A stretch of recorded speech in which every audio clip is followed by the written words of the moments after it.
stuff. Thank you. So thanks everyone for coming to the seminar this week.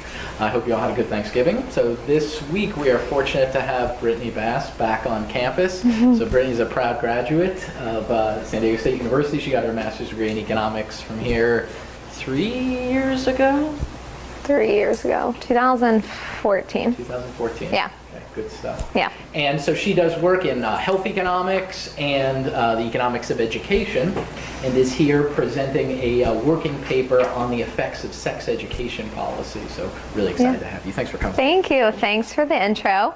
So I'm currently a fourth year PhD student at UC Irvine. This is the first chapter in my dissertation. So this was my second year paper. On the effect of school-based sex education on teenage sexual behaviors and health. So we'll get started.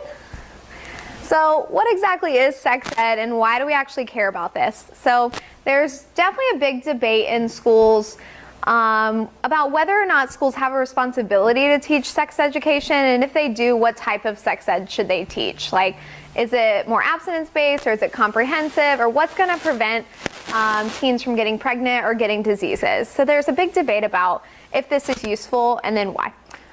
So what actually is sex ed? So sex ed provides information about bodily development, sex, sexuality, relationships, and skills building to help young people communicate about and make informed decisions about their sexual behavior and health. And the primary goal of school-based sex ed is to help young people build a foundation as they mature into young adults. And sex ed is typically viewed as an informational policy tool intended to reduce the future costs of sexually transmitted diseases and teenage pregnancy. So let me ask you a question. You got me Yeah. cited there. So let me ask you a question I was commonly asked when I was studying this question too many years ago. Why are economists? Why should an economist be studying this question? What's the rationale for why an economist should look at the effects of this particular policy? Yeah. What do we have to gain from intruding on the table that sociologists or psychologists couldn't tell us? Yeah. So I get that question asked too. Like, why is this economics? When we think of economics, we think about macro usually, right? I think it's economics because this has like important human capital effects for sure. If you get pregnant as a teen, I'm going to give some more evidence on this later that maybe what I'm about to say isn't causal, but if you do get pregnant as a teen, the likelihood that you're going to finish high school, finish college, get a good job, be economically self-sufficient in the future is significantly lowered. So we definitely care about it from that perspective for sure. We want people to gain as much human capital as possible, and that could be hindered if you have a child when you're a teenager. Additionally, with sexually transmitted diseases, we definitely care about public health. We don't want an HIV epidemic or things like that. So I think this is still an important topic, even for economists from that perspective. Also, since he just jumped in, feel free to jump in whenever you want. Every time I've given this talk, it's usually only an hour or so, so if you ask questions, we can stretch it out. Okay, so STDs, while we're on the topic, they're definitely a severe public health problem in the US. They cause a lot of costly complications, and untreated and undiagnosed STDs cause about 24,000 women each year to become infertile. And so they cause a lot of reproductive health problems, perinatal health problems, cancer, and facilitates the transmission of HIV. And there's approximately 20 million new STD infections each year, almost half of them among young adults, even though the young adults make up only 25% of the sexually active population. So this is definitely a big number, and this is a problem. And the estimated cost to the US healthcare system of these STDs is about $16 billion annually. This looks huge because it does include the cost of HIV and HPV, which are the most costly STD infections. But among the viral ones, chlamydia was the most common and costly one, around $517 million each year. So we also care about it from this perspective. Like, this is a lot of money being spent on STDs that could possibly be avoided. Furthermore, the economic costs of teenage childbearing are substantial, especially for society. A few studies have found that teen childbearing is associated with declines in human capital attainment and future earnings, although this causal link is very unclear, and I'm not totally convinced that this is a causal statement, what I just said. This paper by Hotz in 1997 and co-authors, they exploit a miscarriage as a natural experiment to compare moms who gave birth as a teen to moms who didn't give birth as a result of a miscarriage, and find that those who did give birth as a teen don't fare any worse than the women who didn't. So there's actually no negative economic consequences of being a teen mother. However, if we think about miscarriage as a natural experiment, I don't think it's that convincing anymore. The types of women who miscarry are very different than the types of women who don't. So this study has been criticized for using that. But as of now, I believe, someone can correct me if I'm wrong, that might be the best evidence we have that maybe teenage childbearing isn't that bad.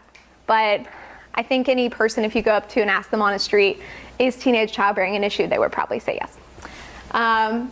But furthermore, evidence suggests that children of teen moms also fare poorly.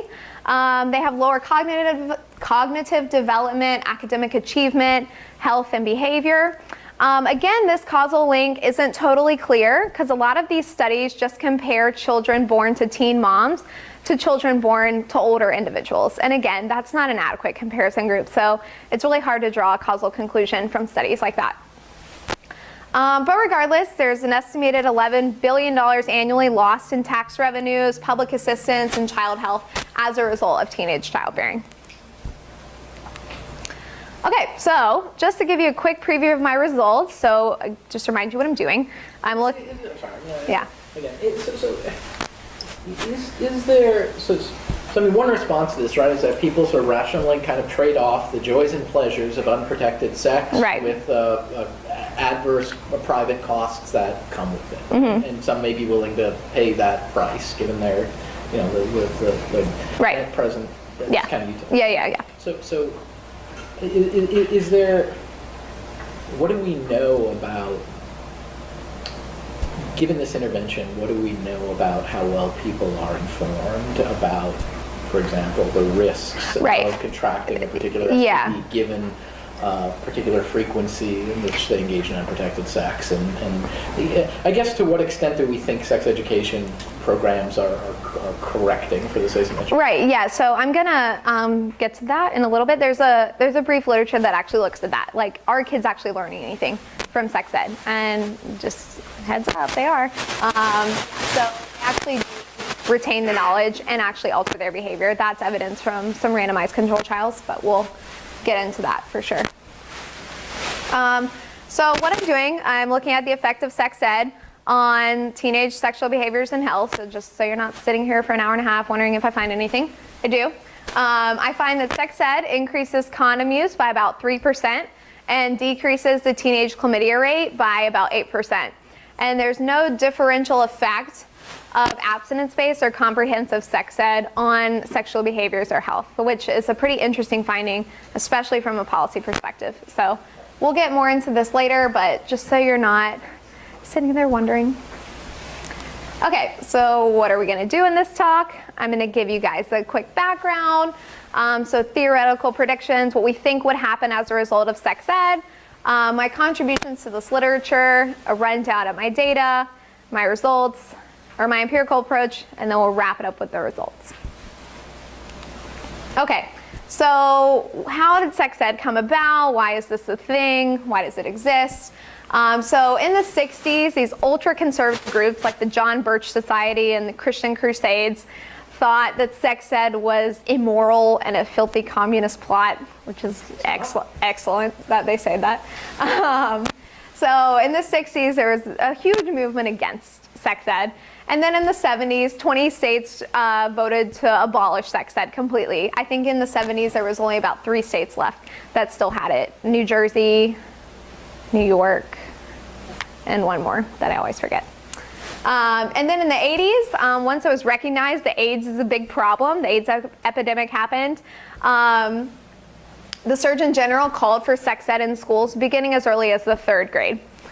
And then the Reagan administration began federal funding for these abstinence only until marriage programs, which were still very prevalent until recently. And then in the 80s and 90s, a lot of states started implementing STD and HIV education. And then federal funding for these abstinence only marriage programs grew. Then there was a study published by Mathematica, Mathematica. They're a think tank in DC that pretty much showed that these abstinence-only programs don't work at all. So that was a pretty big study. They gained a lot of exposure. And then in 2017, President Obama removed all funding for abstinence-only programs. So I think the Mathematica report had a lot of effect on what's currently happening in our society today. But honestly, who knows what's going to happen now that Trump's there. He wants to abolish all the funding for Planned Parenthood. So we'll see if sex ed takes a hit. Okay, so what actually is in a sex education mandate? What are these schools actually teaching, or what should they teach? Not what they're actually teaching, what should they teach? So the National Sexuality Education Standards recommend 7 key components to be a part of a sex education mandate. Listed here: anatomy and physiology, puberty and adolescent development, so how your body developments. They go through like describing a menstrual cycle, things like that. Identity, pregnancy and reproduction, so how pregnancy happens, and decision making to avoid one of those. Sexually transmitted diseases, so content and skills for understanding what STDs are and how to deal with them. Healthy relationships, and some personal safety. So this is recommended what should be a part of a sex ed mandate as a result of this National Sexuality Education Standards board that came together. So what are states actually teaching? So this is pulled from the Oregon's Comprehensive Education. So they teach a comprehensive sex ed course. And their education includes basically the 7 key components that were recommended on the previous slide. Sorry.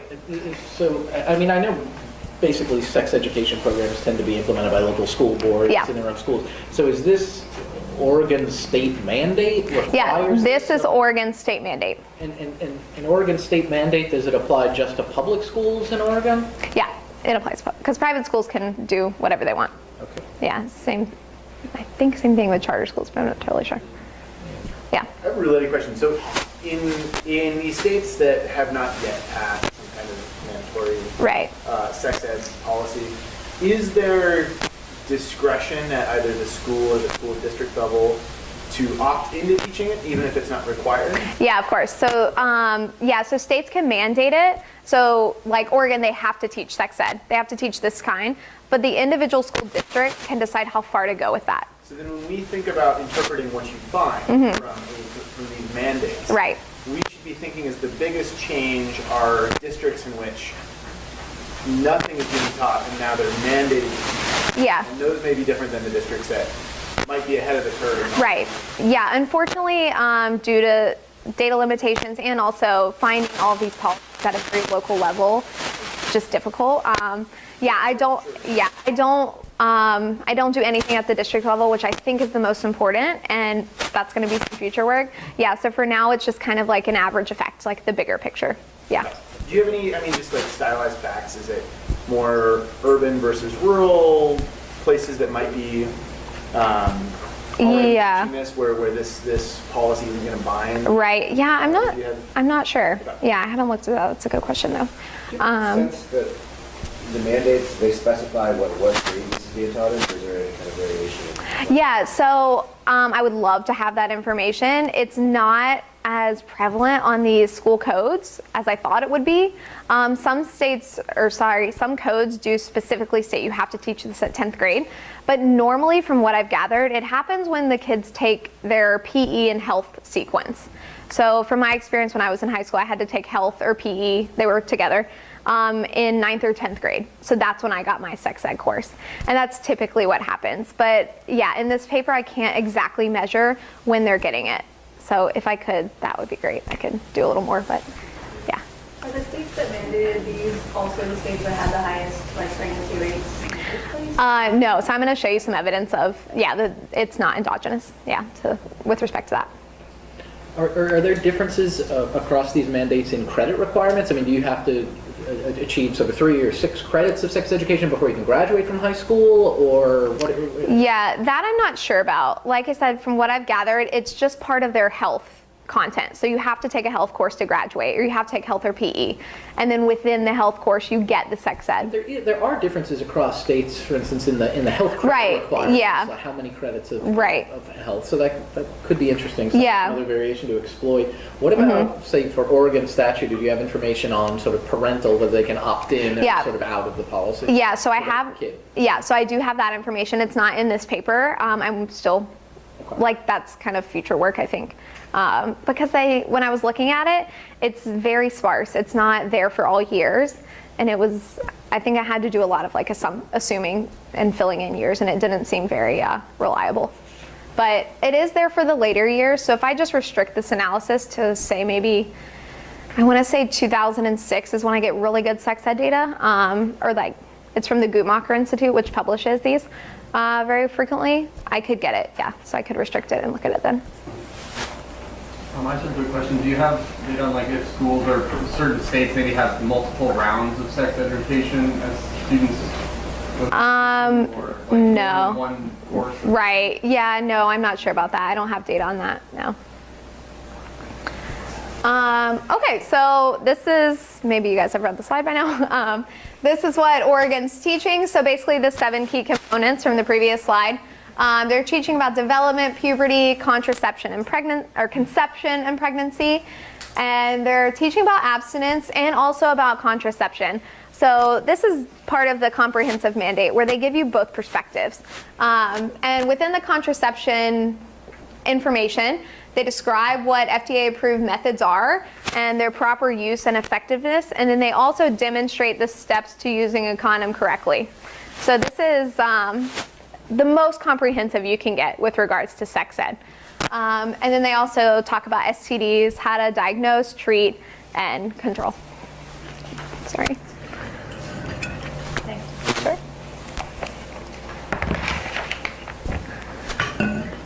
Okay.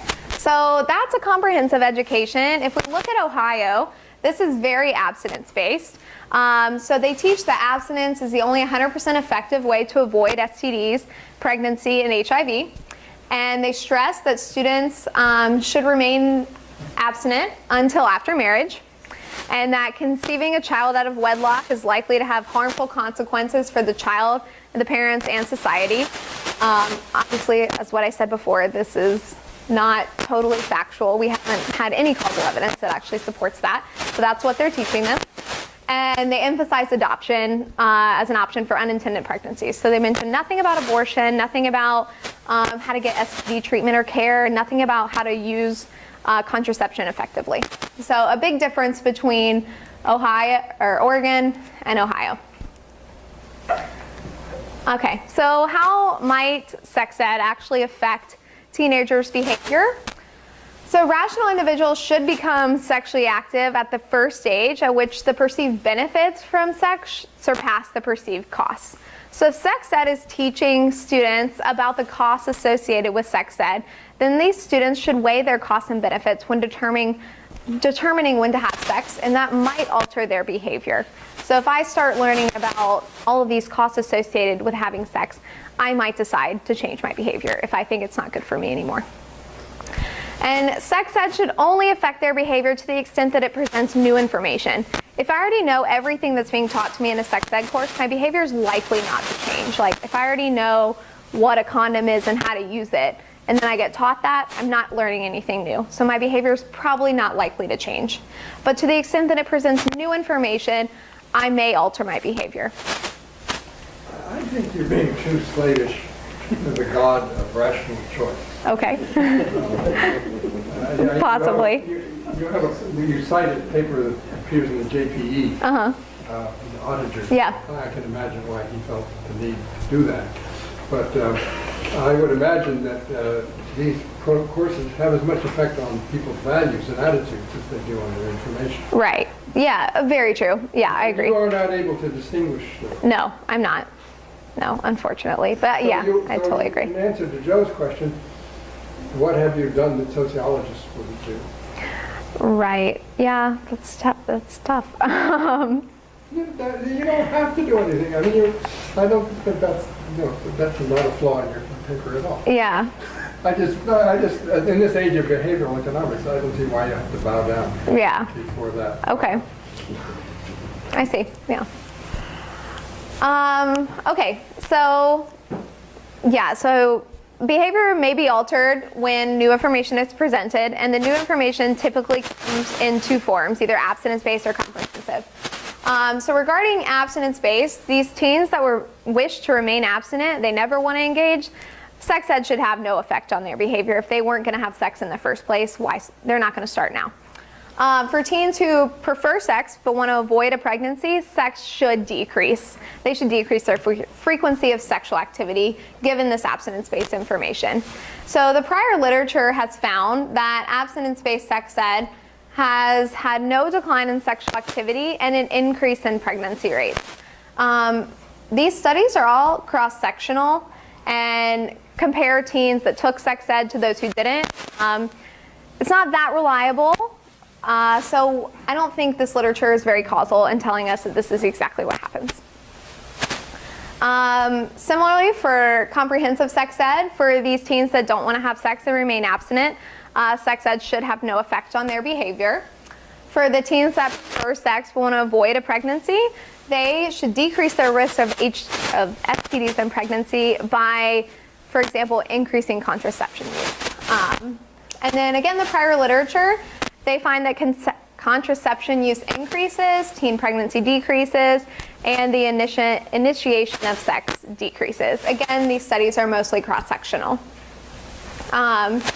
And the sex ed, again, should have a greater impact on teens who gain a lot of new information, especially these teens without low-cost alternative sources of information. So teens with older siblings might be more likely to engage in sexual behavior because they've been exposed to information, or if you have more access to the media, like when I was growing up, we didn't have iPhones or anything like that, barely had internet.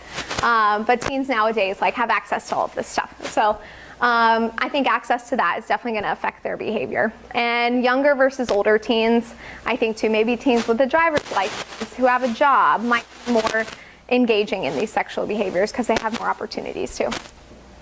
And exactly, Joe, what you asked earlier, are kids actually learning anything from sex ed? So does this new information actually translate into knowledge, and does that knowledge translate into a change in behavior?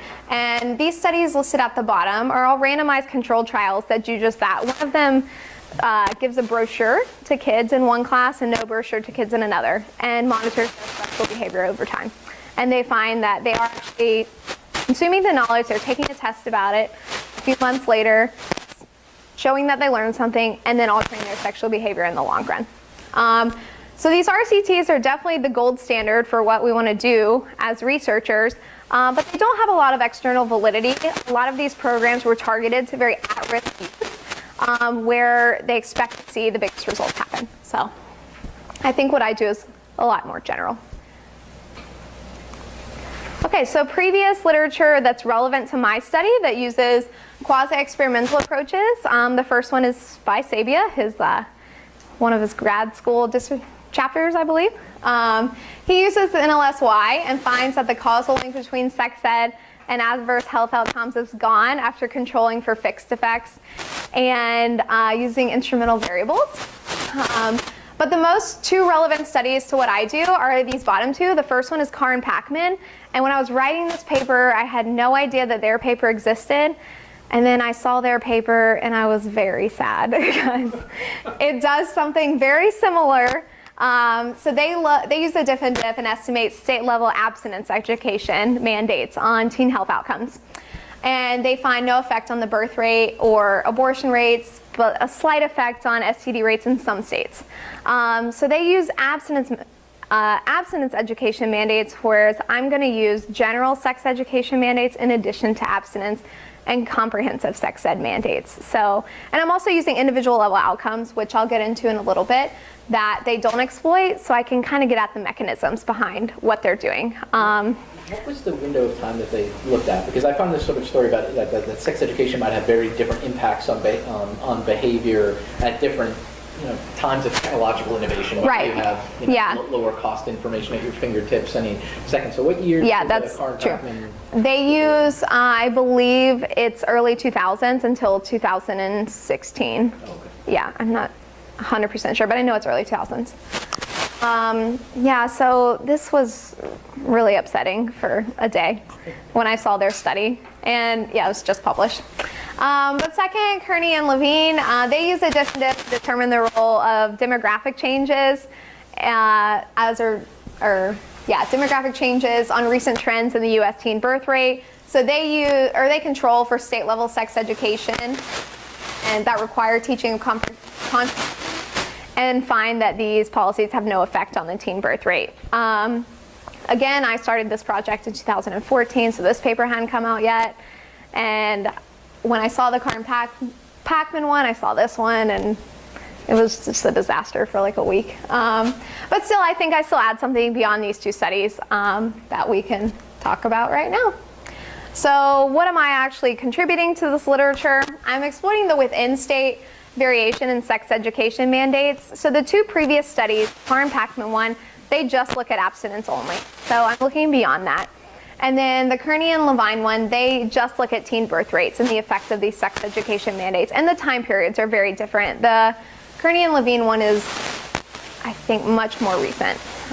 I'm not totally sure, but I'll check it. So I'm still adding something here.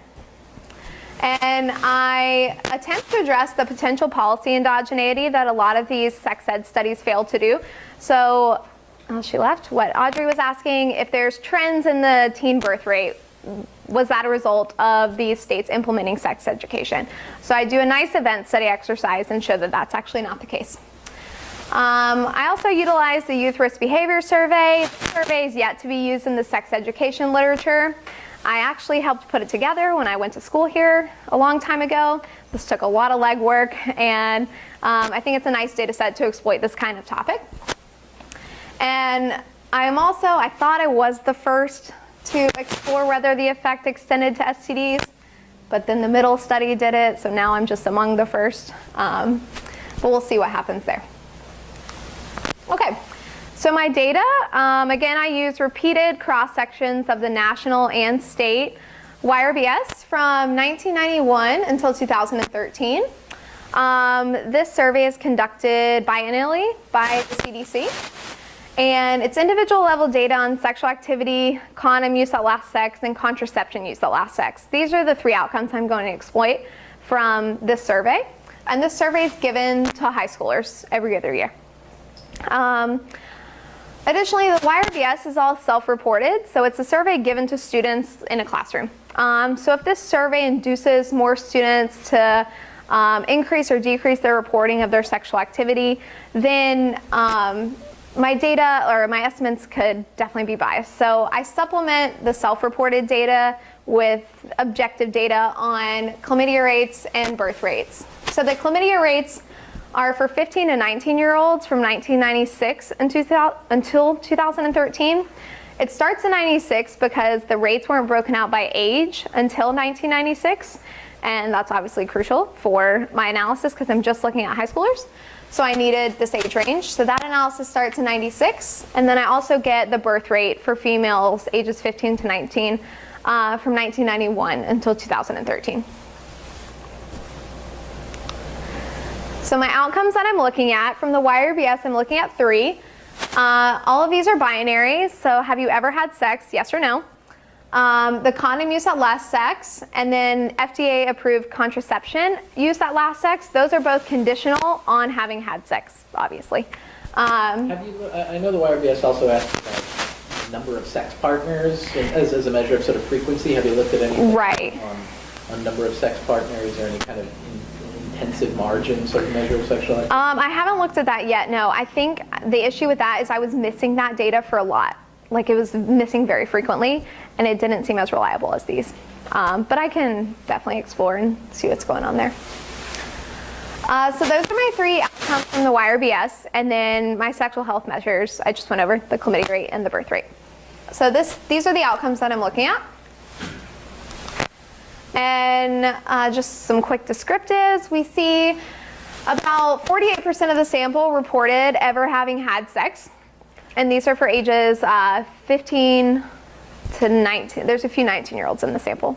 Just a very minor semantic point on the previous slide. Sexual health measures, a birth rate is not exactly True. Sexual health Yeah. measure, so I wouldn't use that. Okay. Yeah, that's true. I'll change that. Thank you. Okay, so we have about 50% of the sample reporting ever had sex. And condom use is about 50%, given that you've had sex. And contraception use, again, this was any FDA-approved method. So that was the pill, an IUD, a shot, a patch, the birth control ring. So these exclude condoms. And that was about 18%. And the chlamydia rate and birth rate are per 1,000, so about 15 per 1,000 are reported chlamydia.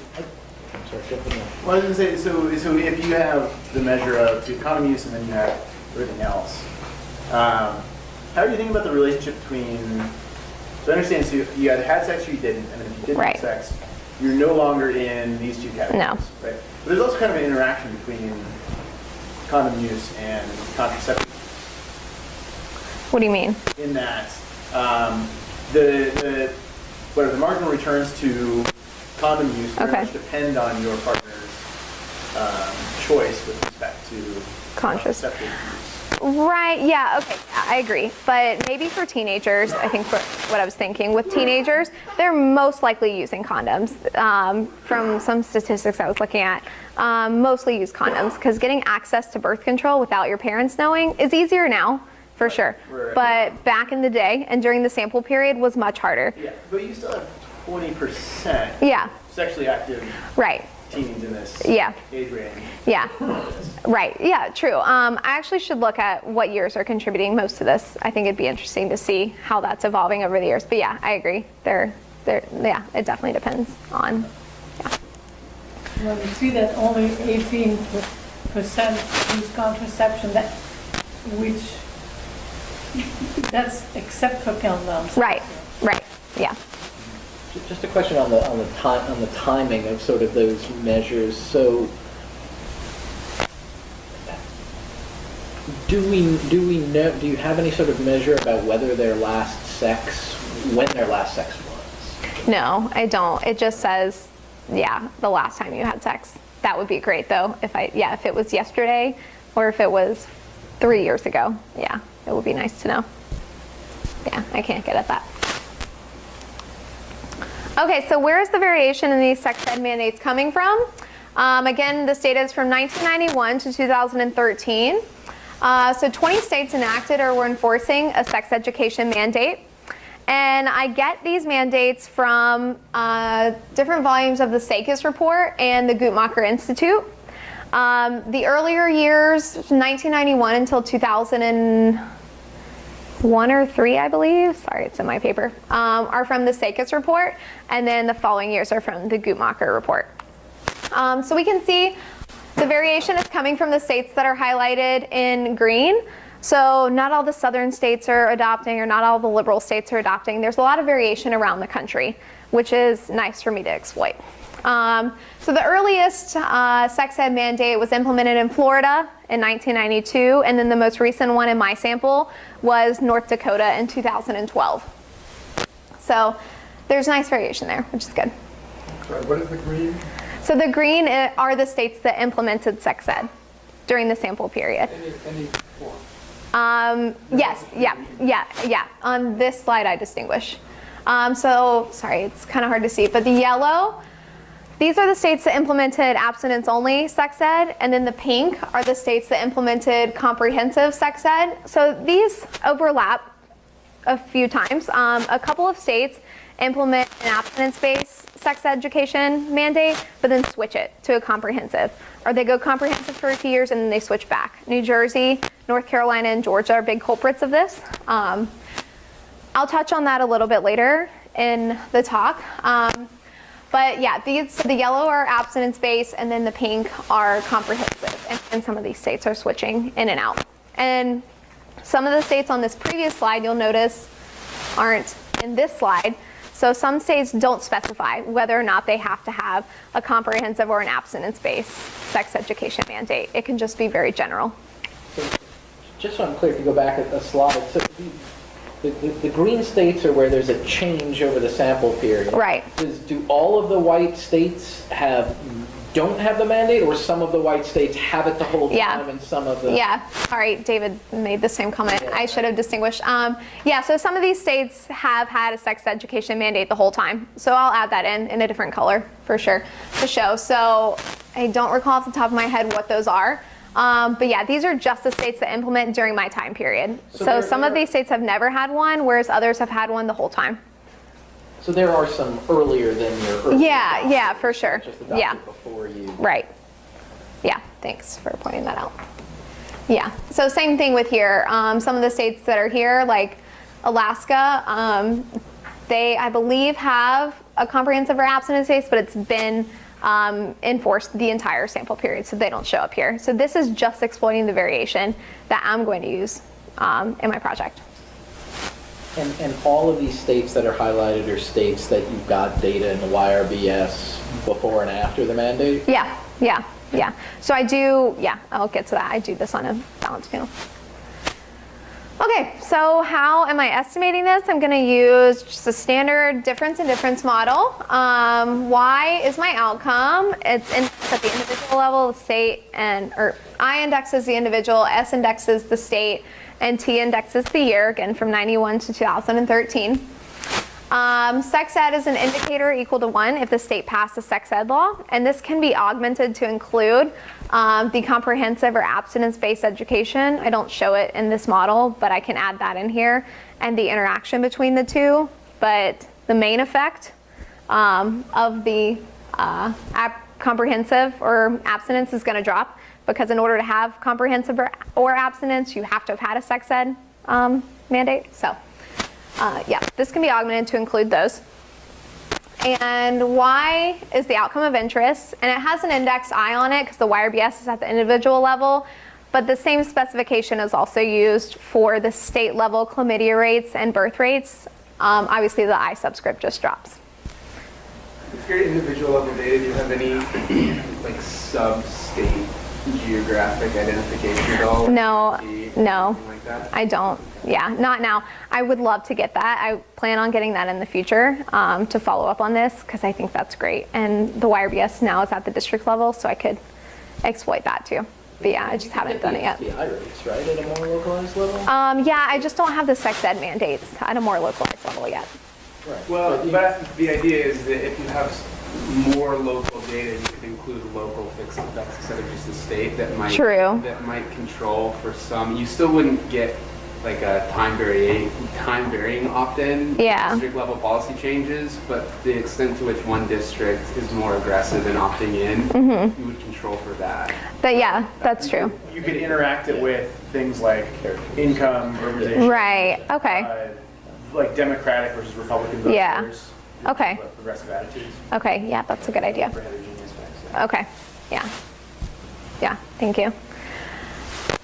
Okay, so we have some individual level controls, including age, race, gender, grade, kind of the standard demographic controls.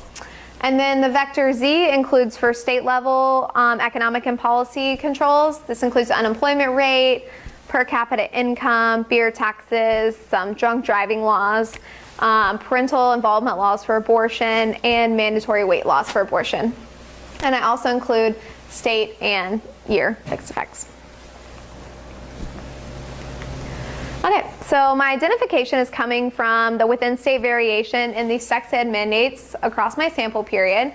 As we all know from Diff and Diff, the common trends assumption could be violated if states are enacting these mandates in responses to unfavorable birth rates, STD rates, or sexual behaviors.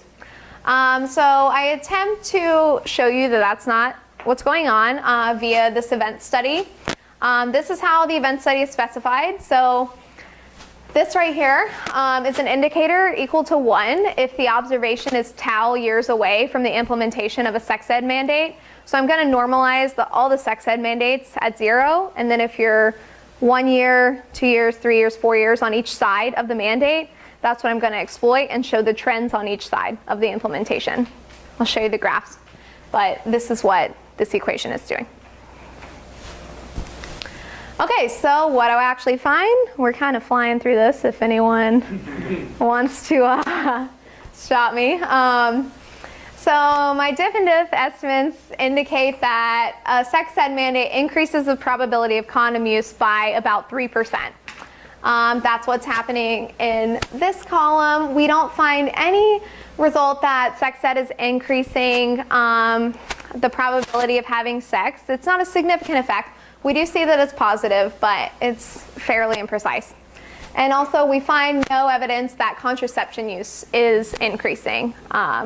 So as a result of a sex ed mandate, we do find that condom use increases by about 3%. And this is on the full sample. So I think back to what I was thinking about earlier. Have you done this? I guess so. You separate condom use and contraception use. Yeah. Have you done it just on the pooled, any form of protection sex, or can you not observe that? Right. Yeah. So I can pull it all together, and I did do that, and I'm pretty sure that the condom effect dominates, and it's still significant. Just the point estimate's slightly lower. It's lower. It's still positive. Yeah. I don't totally recall what it is though. But do you think that's worth adding in? Well, I mean, it would be, again, thinking about this, like this, there's the complementary, not really complementary. Yeah. Like the returns to using condoms or being Right. contraception depends on, Yeah. the decision made by your partner. Right. And here this is where you might get interesting things in terms of Yeah. condoms alone, prevent, have that. Right. But,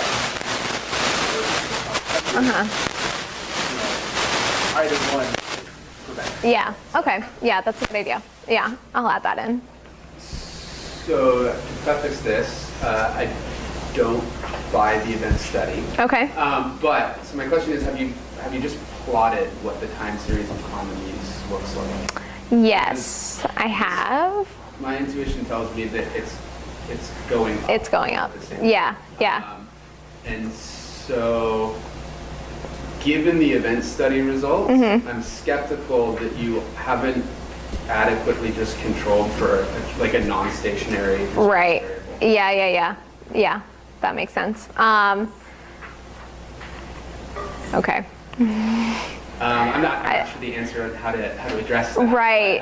Just like a synthetic control or something? Yeah. Maybe, yeah.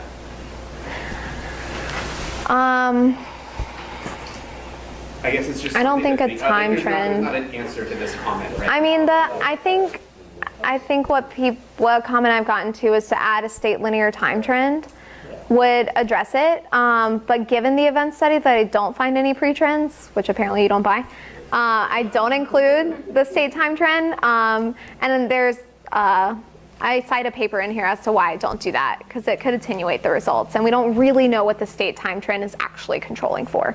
So that's why it's not included. But I could easily throw that in there to assure the results are robust to it.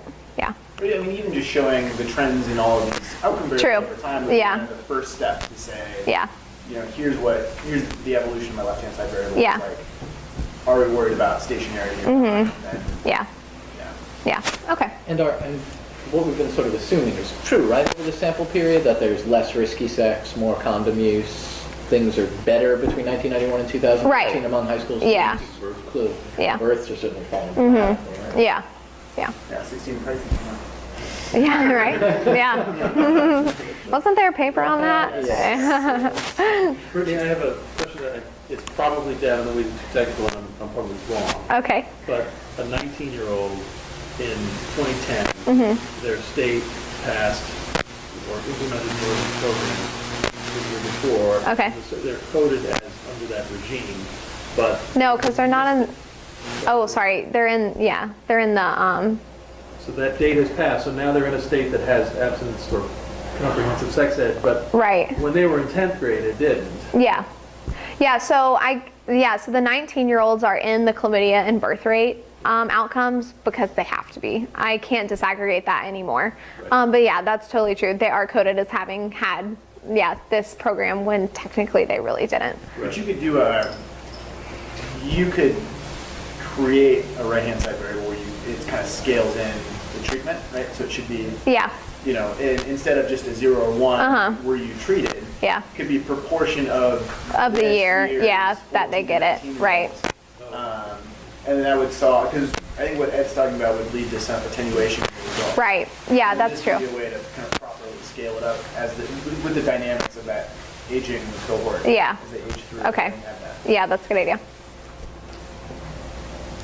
Okay, so let's see the results by age. This is from the YRBS again. These are just the sexual behavior outcomes.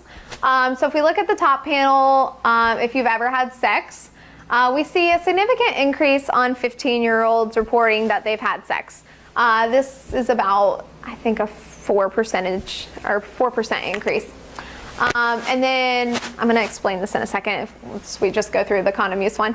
And then we see a significant increase in condom use for 14-year-olds and for 16 and 17-year-olds. And when I first saw these results, I was like, what the heck is going on? Why are 14-year-olds increasing condom use? Then I dug a little deeper, obviously.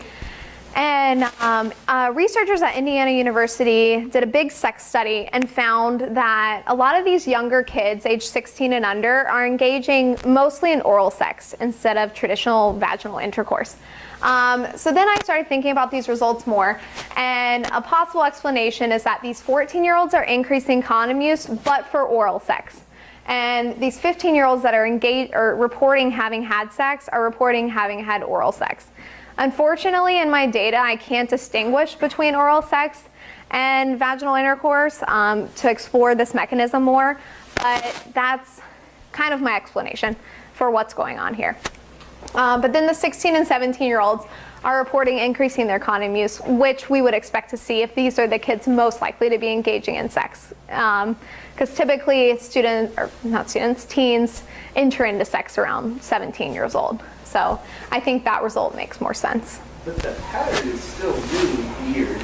Like, not like skeptical, like danger zone weird, but curious. Yeah. You know, like the magnitude of the effect in panel 1 on just 15-year-olds is like 3 times that of 16 and 17. Right, yeah. It's inverted in panel 2. Yeah. Right. And it's also consistent across the different age groups too, which is very curious. Yeah. So again, I think it could maybe be this oral sex story though. Like these 15-year-olds are really going at it here. And that's probably not appropriate, but It's on camera now. yeah. Awesome, yeah. Yeah, like they're just reporting this is the typical sexual behavior for these kids at this age. So that could possibly be what's going on there. And then I don't know the official statistics, but I don't know how many kids actually use protection when they're having oral sex, but it could be that they're having a lot of it then, and then they're dropping out of using condoms, but these 14-year-olds that don't really know what they're doing, they use a condom when they're having oral sex. I know it's very iffy, and I don't have a lot of evidence to support it, but it's just that the magnitude between the 14 is, I mean, of course it could be random and it's the same. Yeah. I'm having a hard time swallowing that explanation.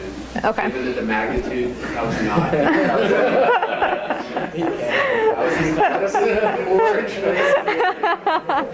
This is great. Can you post this online? I'm having a hard time believing that that's the cause when the magnitudes are the same. Yeah. You get this kind of dip in Yeah. 15-year-olds. Yeah. I'm saying that that isn't it. Yeah. Yeah. Right. No, fair enough. I wish that I had better data to get more at what I'm trying to sell you. Unfortunately, I can't. So.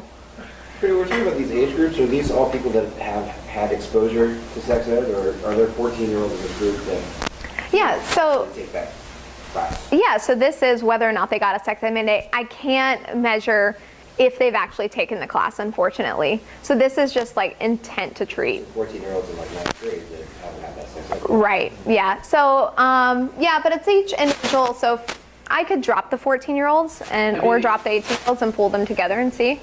Could be that like the 15 could be that like the vast majority of your sample is that's when they're actually getting exposure. Right. Because it tends to be either 14 or 15. It's not like they're getting sex like an 18-year-old. Right. Yeah. So I mean, that could be why things look so funny with that age group. Yeah. Yeah, I think if I, this is for a future project, if I dug more into the laws and to figure out exactly when these kids are getting the sex ed, that would help this story a lot. Yeah, and which is, yeah, necessary. Is there any of the recent sex education literature sort of gotten out? We've talked about sort of substitution between different contraceptive methods about different acts of sex. Yeah. Is there any evidence that sex education is causing substitution toward oral sex and away from Right. vaginal sex? Not that I've come across. I don't know of a nationwide survey that does that. Maybe more like these RCTs that can actually get at that. Maybe they do it. I mean, but there's been at least haven't. I think there's been at least one descriptive study on parental involvement laws arguing that it may induce substitution toward anal sex. Oh, that was your paper, right? No. Oh. No. Haven't found. Yeah. So. Okay. So, yeah. No, I'm just curious. Yeah. About whether there's sort of stories one can tell about Right. the substitution across these. And I know you Yeah. can identify them in the YRBS. No, if I could identify them elsewhere, I mean, that would be great. We can talk later about if you know where they got their data from. Yeah, that would help this story a lot, I think. Okay. We good? Okay, so now what's going on with sex ed and the STD rate and birth rates? So I find that chlamydia decreases by about 8% as a result of these sex education mandates. And I think this is nice. Before we saw that condom use was significantly increasing, and condom use is, or we can think that condom use is the mechanism that's decreasing chlamydia rates, which is an outcome that we actually care about, like from a public health perspective. And then I find no effect on the birth rate, which is also not very surprising because I didn't find an effect on increasing sex, but then condom use is decreasing, so it's not very surprising that there's no significant effect on this birth rate. Yes.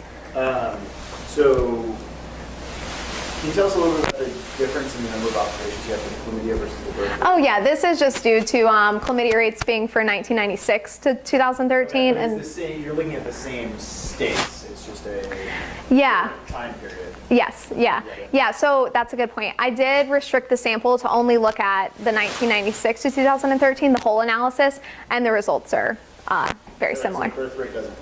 No, yeah, no, sorry, that's a good point. Thank you for bringing that up. I think it might be in the appendix, maybe, that I show that. Okay, so Clark, you're gonna hate this. I'm gonna try to convince you that you should believe my results via my event study. So the first panel is sexual activity, the second is condom use, and the third down here is the chlamydia rate. Sorry, it's a bit small. So what I'm trying to show, sorry if this is an overview. I'm trying to show that there's no trends on this side and that we see an increase or a decrease depending on which outcome we're looking at on the right-hand side. So on the left-hand side, we don't want to see any significant trends going on in the outcome. And on the right-hand side, we want to see a nice pattern. Yes. So in the paper with these figures, I think you say you refer to these as being on balance panel? Yeah. You have some states that enact this policy very close to the start of your data window. Right. In which case, for example, your third lead is not necessarily identified off the same sample. Right. Yeah. Yeah. True. So when you say your balance panel, are you limiting it to the states and the changes for which you observe all the leads and lags, or is the balance panel referring to just all state years? So the balance panel is referring to the states that only pass a law once and don't change it, where I have pre and post data. So you have the full set of leads. I don't have, no, I don't have. Just got the long runs. Yeah. Before, right? Yeah, right. So, yeah, no, that's a good point. I need to go back to my coding though, but no, I know I don't have what you're That's okay, asking. Yeah. because the standard error should reflect the changing sample sizes, right? Right? Yeah. Is that right? I hope so. Yeah, but I think he wants to know Well, which. Right. So so there's some. I'm just thinking, like, we've done a lot of reading on event studies recently. Okay, Papers good. We're working on. Yeah. It's kind of a new thing for I think both of us, but Uh-huh.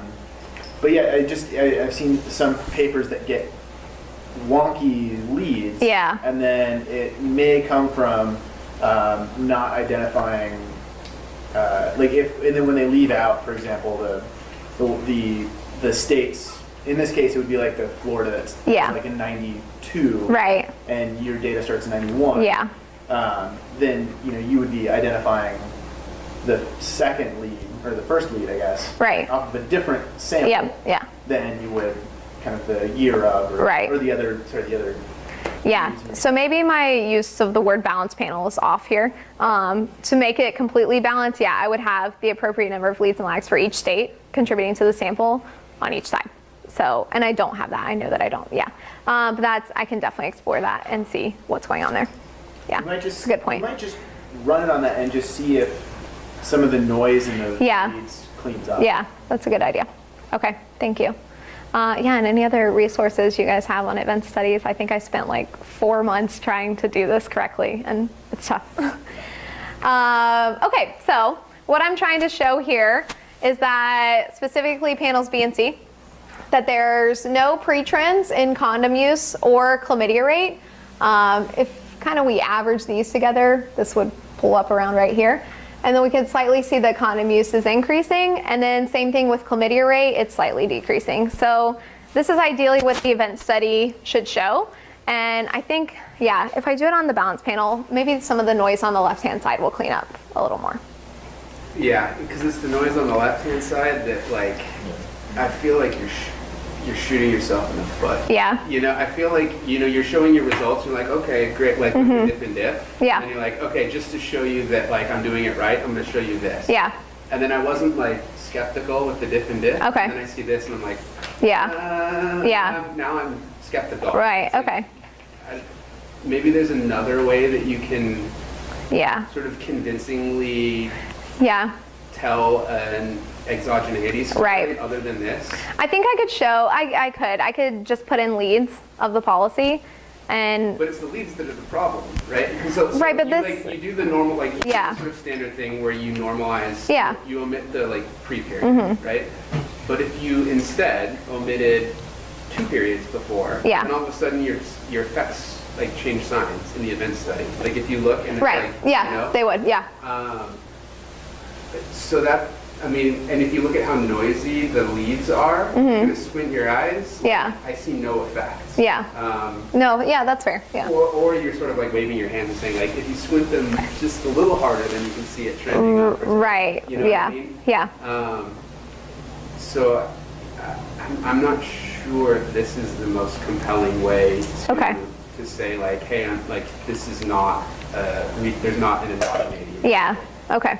Have you a few things. Have you run a regression where you regress the mandate on all your state-specific time-varying observables, maybe lagged chlamydia rates and birth rates? And is anything predicting states sort of implementing the policy? No, I haven't done that yet. That's a good idea. And how stable are your estimates as you sort of add different sets of observable controls? I've done that, and they're very, very stable across the whole. The other thing that you might do that you if it works, you could report it in the paper, is sort of bootstrap days.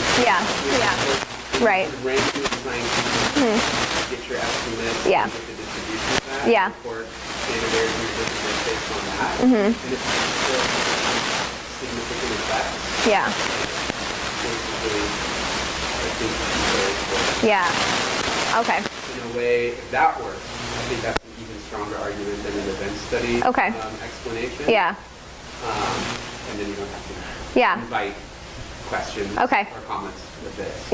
No, that's a great idea. Thank you. The other ways, what Ryan said, if you can identify particular state mandates that are likely to have the biggest sort of bite, right?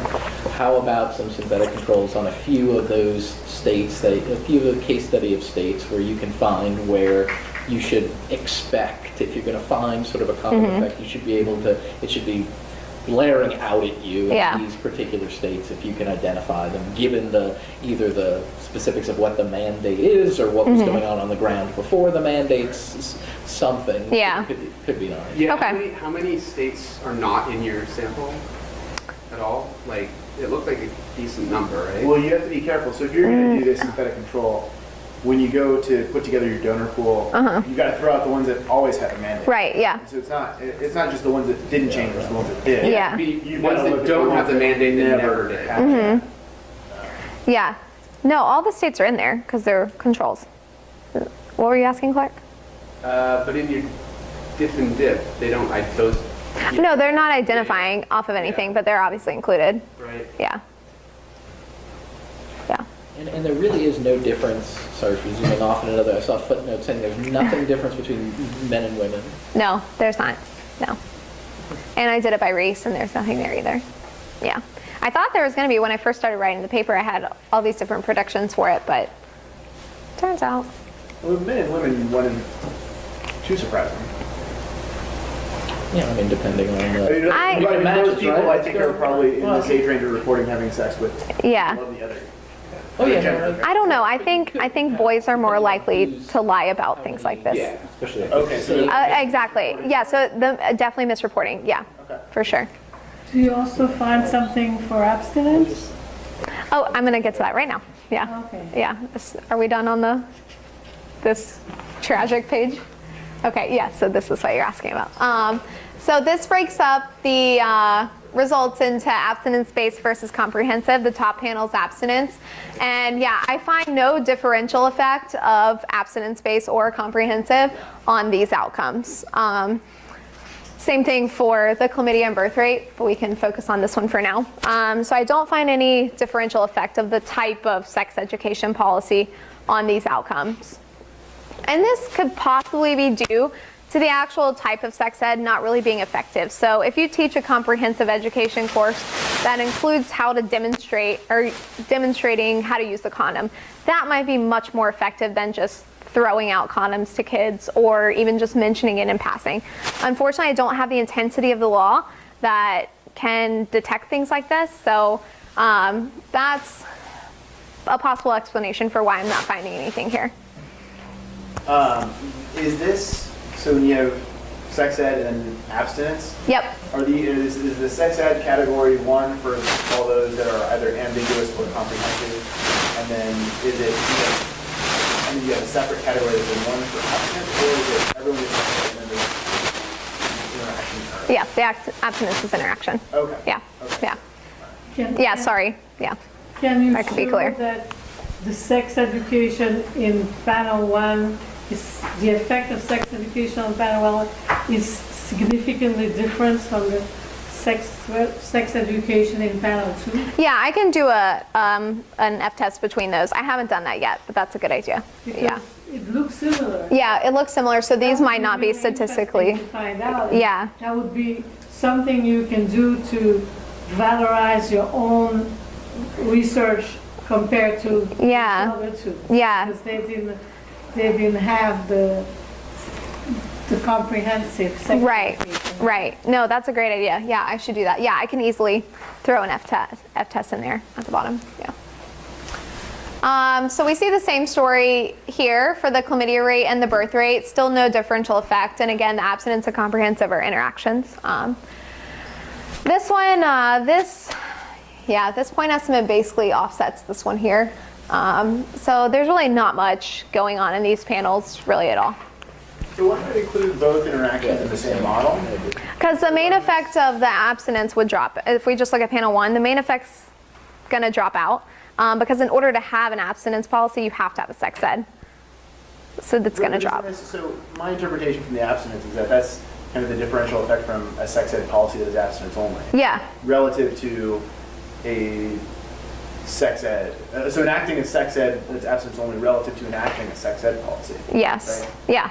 And then if you have if you had both interactions in the same model, then the sex ed alone would be just enacting a sex ed that's ambiguous. Yeah. Right? Oh, I see. And then, Okay. And then within that same model, you could test the coefficients on abstinence versus comprehensive. Yep. Right. To say that either we can't distinguish between the two, or they are significantly different from one another. Right. As opposed to trying to eyeball it, because this sex ed is a different grouping in panel A from panel one than it is in panel two. Right. Yeah. You can't compare those point estimates Yeah. from one panel to the other. Okay. If you put them both in, you could, and you could test the two interactions. Yeah, okay, got it. Yeah, that's a good idea.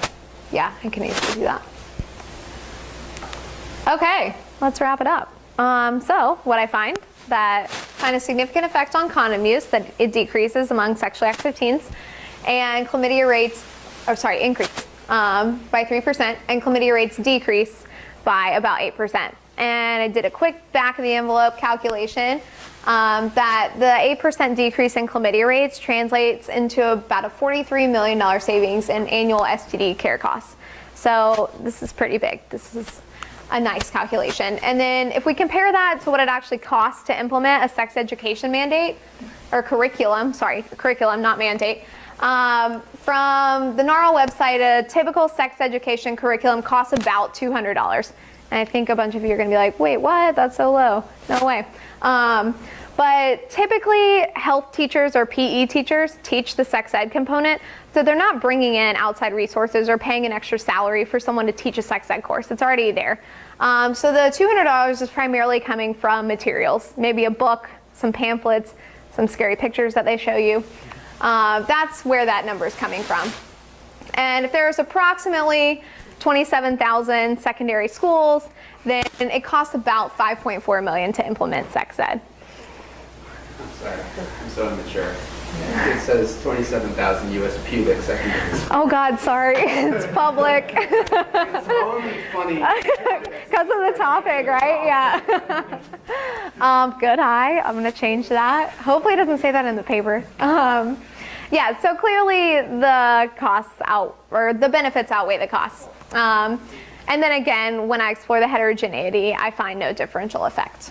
And again, just to reemphasize, I think my analysis could definitely benefit from a better understanding of these sex ed mandates. So what's actually going on at the district level, even at the school level, because a lot of these are implemented at the district level. So I think that would be really nice to explore when I hate to say it, but when I get some more time. Have a job market paper to worry about, so. Do the previous two recent publications find similar kind of cost-benefit numbers? They didn't do it, yeah. So, another contribution. Can you say some more on the possible endogeneity of the laws? Do you have like a model of what could predict the passage of a law like that? I don't have anything to say about it in this paper, but yeah, I think that was our maybe discussion previously, if I could do more to try to convince you that nothing's going on before. But if things were going to predict the passage of one, I'd say it's most likely pregnancy rates, birth rates, STD rates being very high. Or also, since these are implemented at a very district level or even like county level, it depends on who's in charge, who is the mayor, who's the governor, who's kind of controlling this. If you have more Republican people, they're obviously going to prefer these abstinence-based mandates. So I think it depends on quite a few things, but most likely the pregnancy or birth rates. What about the diversity of the population, to the extent that you have more minorities in the Right, state yeah. and welfare populations that Yeah. could affect the likelihood of the passage of Right. this or that? Yeah, I could do what Joe suggested and regress my sex ed mandate on all of these potential covariates and see what's predicting, And the mandate. Also, did you test the effects separately for blacks and whites? I did, and I don't find any differential effect between the two. Yeah, I did it by race and by gender, and nothing much there. What struck me was the very modest effects of these programs. I just want to emphasize the point, which is not in your study, that you can't go where you can do this, but there's nothing in your study to indicate that a really good sex education program wouldn't have a very strong. Right. And it's just, you look at the difference. I just happened to look at the Guttmacher Institute, and the difference between Europe and America is enormous. Yeah. And presumably the drives of teenagers are similar. So something in the environment there is causing an enormous difference in outcomes. which, you know, wouldn't necessarily, but I would think part of that would have to do with the sex education in the schools. Yeah. I don't think this study could lead to the conclusion that sex education in the schools is a very weak, necessarily is a weak instrument. It's just the Yeah. way we do it. Yeah.